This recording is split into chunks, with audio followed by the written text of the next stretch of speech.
Hello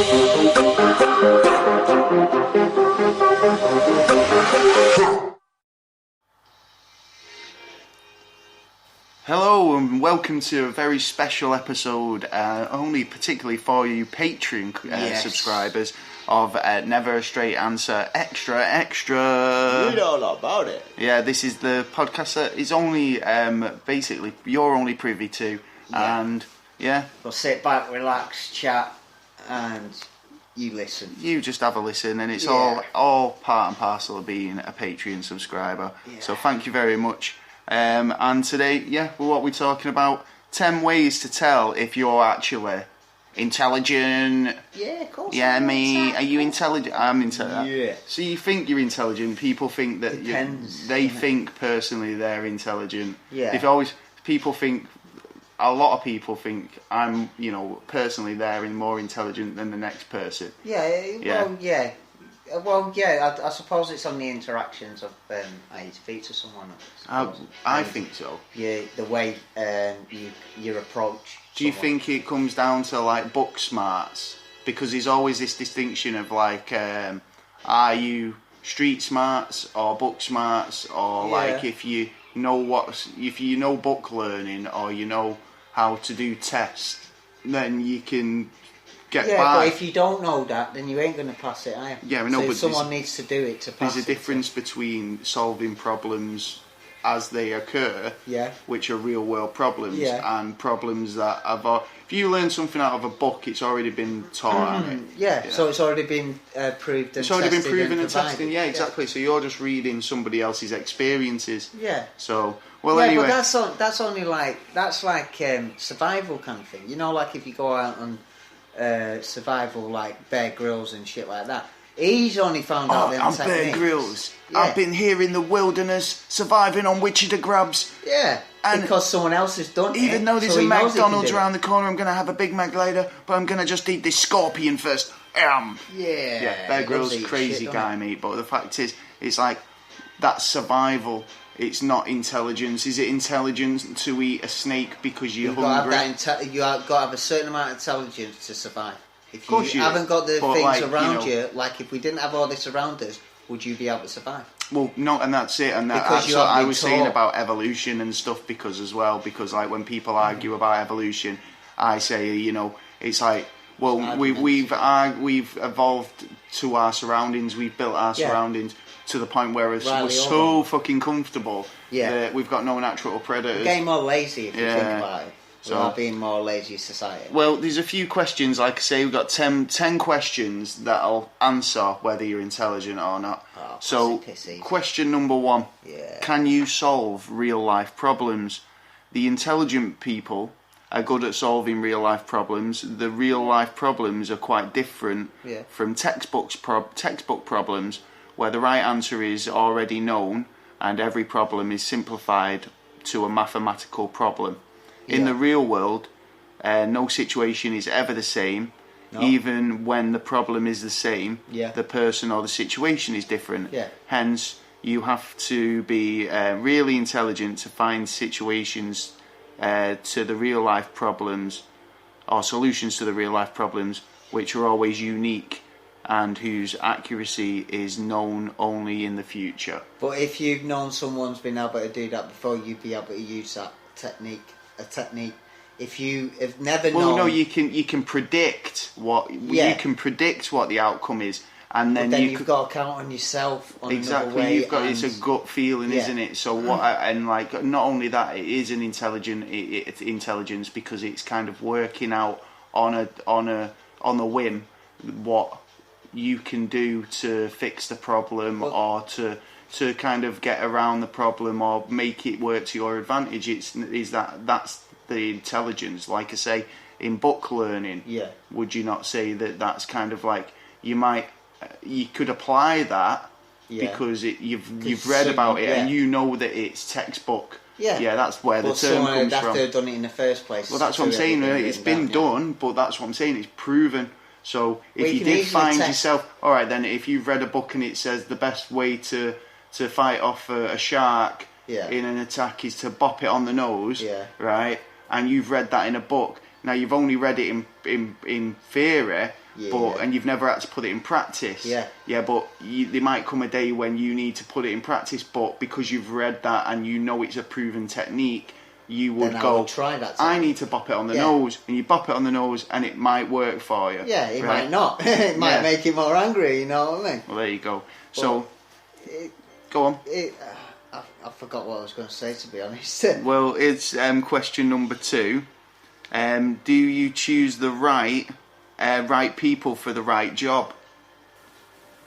Now, that's a management thing, and some managers do, some managers don't. Well, when it comes to solving problems, it's important for everyone to know the right answer to all the problems. However, an intelligent person knows quite well as to who the right person is to solve a particular problem. Oh yeah, if there's like several people and you've got like an engineer, a fucking... Oh yeah, and you need an engineer. You're not going to choose the baker, are you? Yeah, exactly. You're going to go, I need a dentist, and we're going to go, right, we'll get the plasterer in. Well, why not? I mean? So, it's choosing the right... job, he needs a mortgage, he's got a mortgage. It's choosing the right person for the right job to solve every problem quickly and effectively. So having the right tool. Yeah.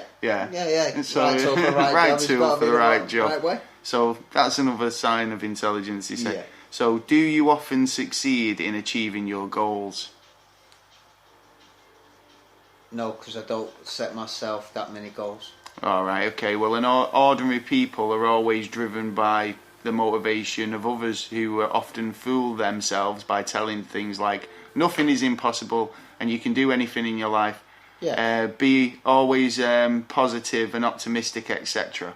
Now, an intelligent person knows himself so accurately that know exactly where they're good and where they're not.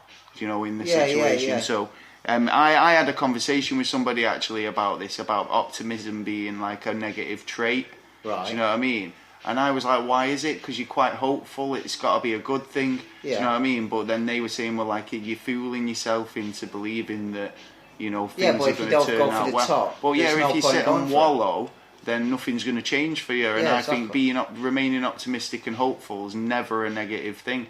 But I can understand, because this is what this is saying. It's like an intelligent person knows that leaving it to optimism and that isn't going to do it. You've got to be kind of positive. Well, it depends what position you're in, I suppose. And they strive for such goals, which like an optimistic person might just sit around and wait for. Do you know what I mean? Yeah, waiting for them to win the lottery. Oh, come on! I could go on that holiday.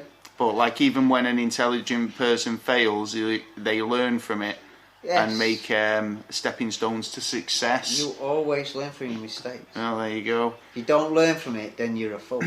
Number 4, are you creative? Yeah, I think so, yeah. Well, intelligence is important without creativity. Man without creativity is like a machine which has effectively... broke down. Yeah, basically, yeah. So, if you think that, quite intelligent people, like,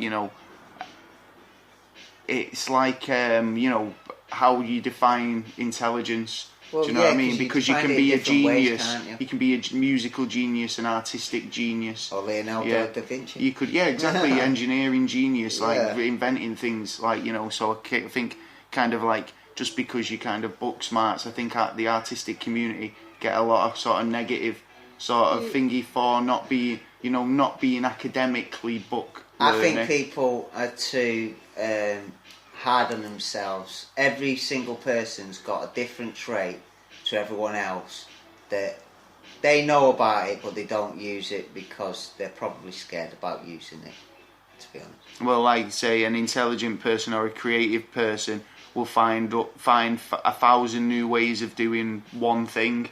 So do you know what I mean? Yeah, it's but like, necessarily it's mean quite they're handy. Well, no, but I mean, it's like you could find a million ways to do one job. It's like, have you ever heard that? There was actually like a few hundred versions of the light bulb invented before he got the right design for the job. Yeah. And it was like, well, you could say that he failed you know, You gotta 500 fail to times. succeed, though. He failed 500 times at creating a light bulb. But then you got there in could, the end. but you could also say he learned 500 ways of- not to make a light bulb. Yeah. Do you know what I mean? So it's the way you look at it. So true. Half a Um, pint empty or full. number 5, are you happy? If you're not happy with your life, you're surely not intelligent. It's because your first goal in life is to be happy, and as an intelligent person you must know what makes you happy and how you can accomplish and achieve happiness for yourself and others. I like that. Yeah. If you are frustrated with life, then perhaps you don't understand yourself and the world under such situations, and you can be called and you can be called intelligent. Yeah. So that's quite philosophical, isn't it? So basically saying like if you're a linear and you can't you can't be arsed. You're not. No, you don't understand happiness. You don't understand what it is you need to be happy. Yeah. Then you can't be an intelligent person because you can't even understand what makes you tick. Oh yeah. The first thing you got to do is learn yeah. yourself. There's no point doing anything else until that. Right, okay. Well, number 6, can you synthesize knowledge? Now, I don't even know what that means, but I'm going to read this and try and find out, yeah. I think it's what we're doing now. Intelligent people are not great scholars. They are rarely highly educated from the top business schools. They don't waste their time learning something which they never going to use, and they have the ability to learn from anyone, from anywhere, and have the ability to use knowledge of one field into another domain.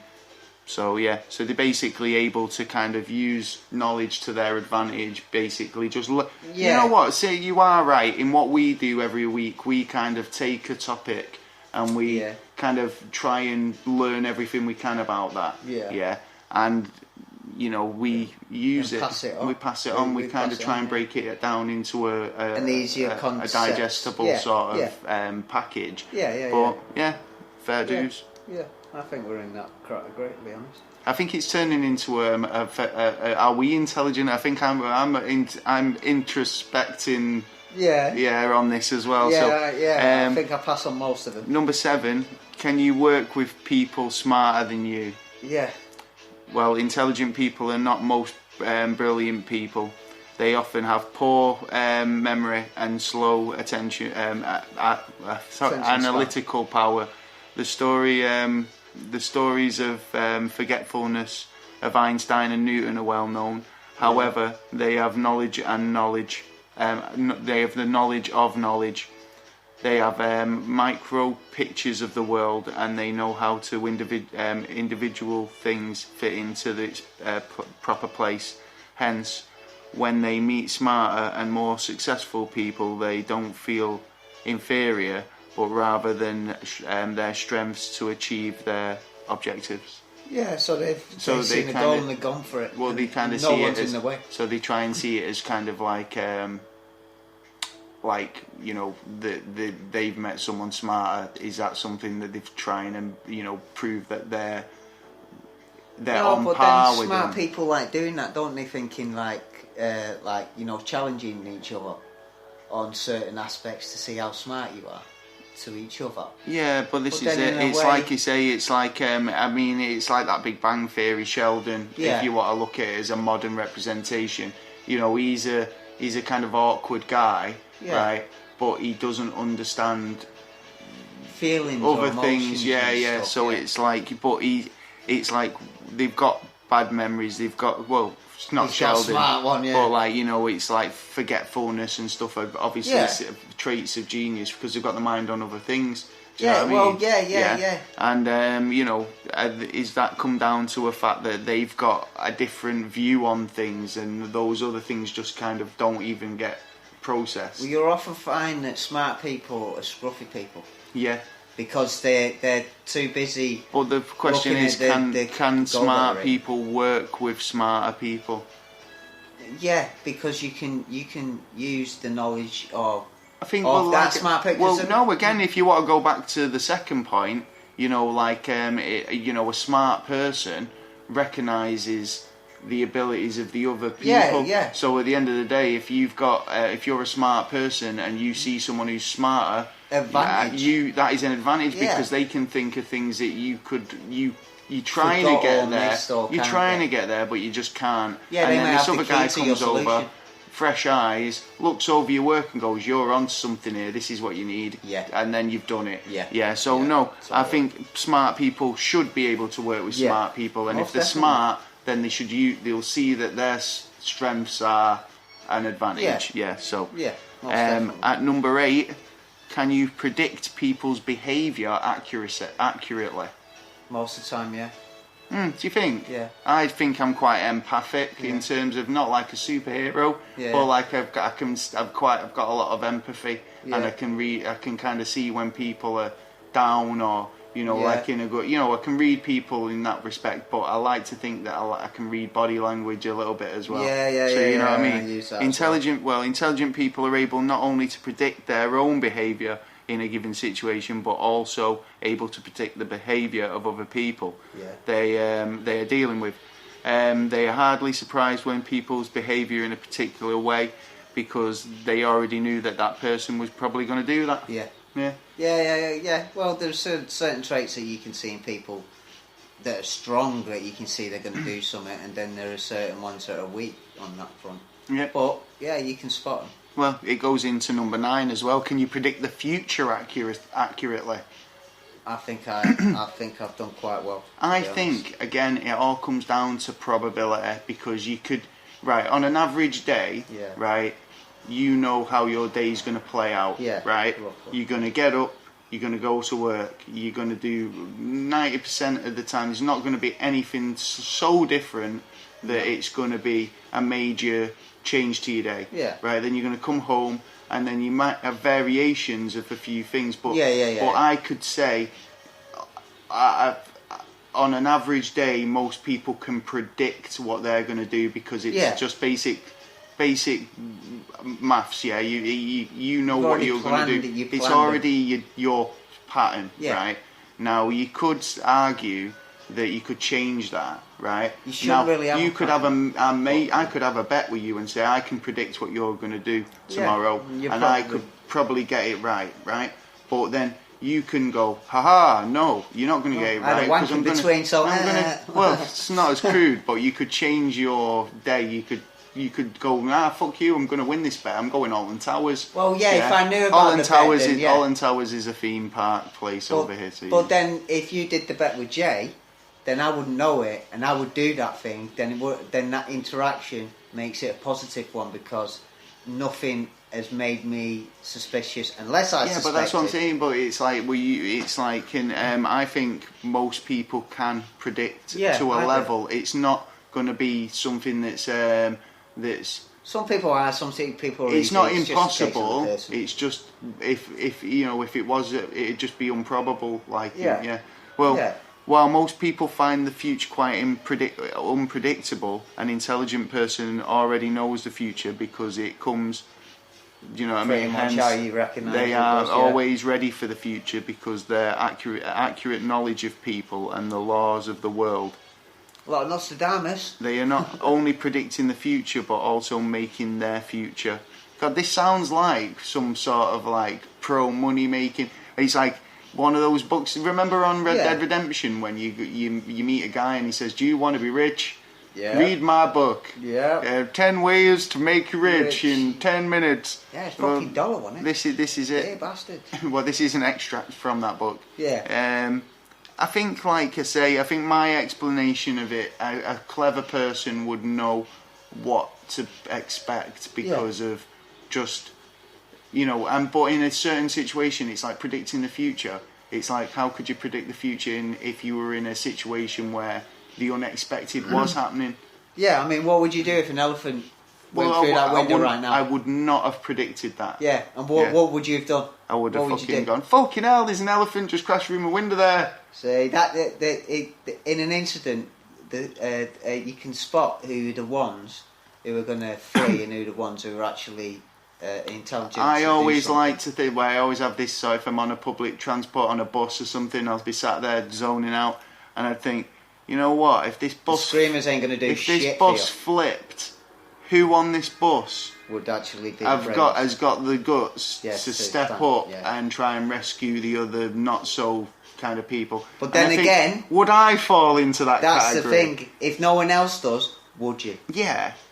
Because I'd go... Because you'd have to. I'd look at them all and go, pussies! Yeah, because everyone else is thinking the same thing.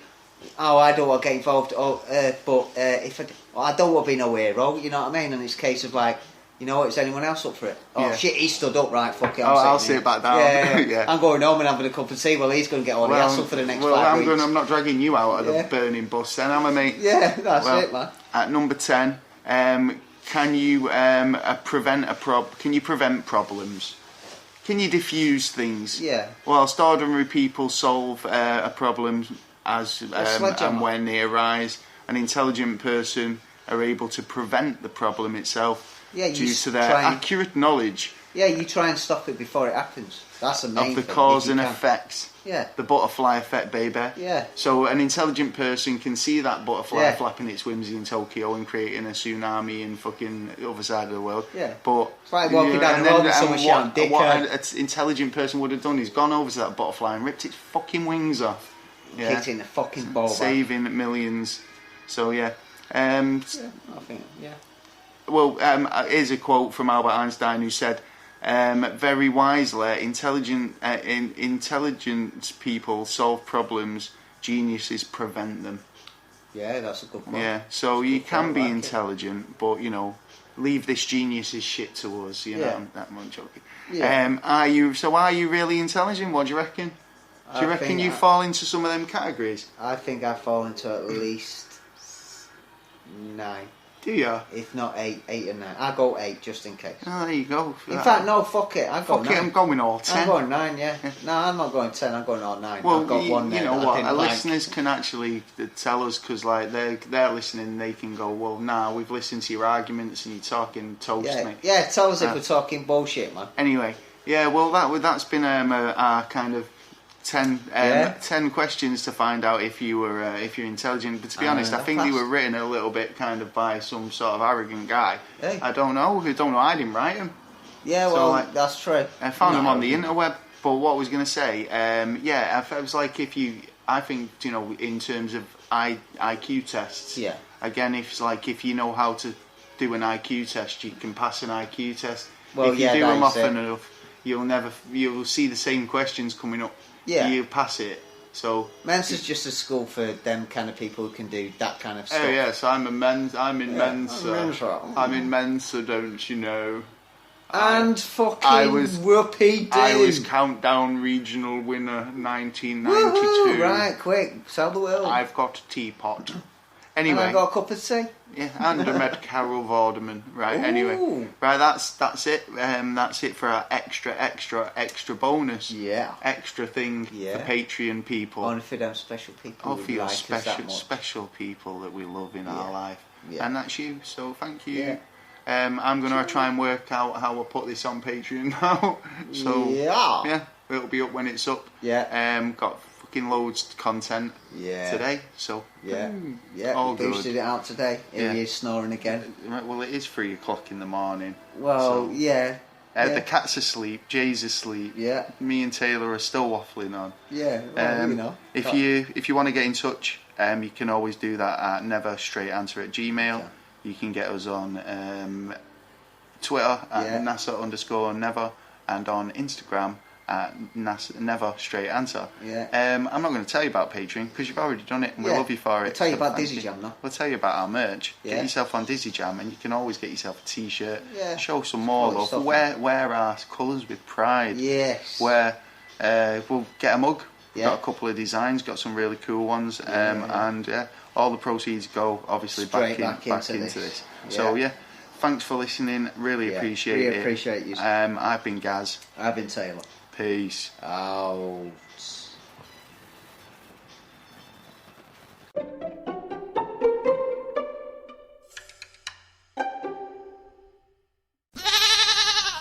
The podcast you just heard was made using Anchor. Ever thought about making your own podcast? Anchor makes it really easy for anyone to get started. It's a one-stop shop for recording, hosting, and distributing podcasts. Best of all, it's 100% free. Sign up now at anchor.fm/new. That's anchor.fm/new to get started.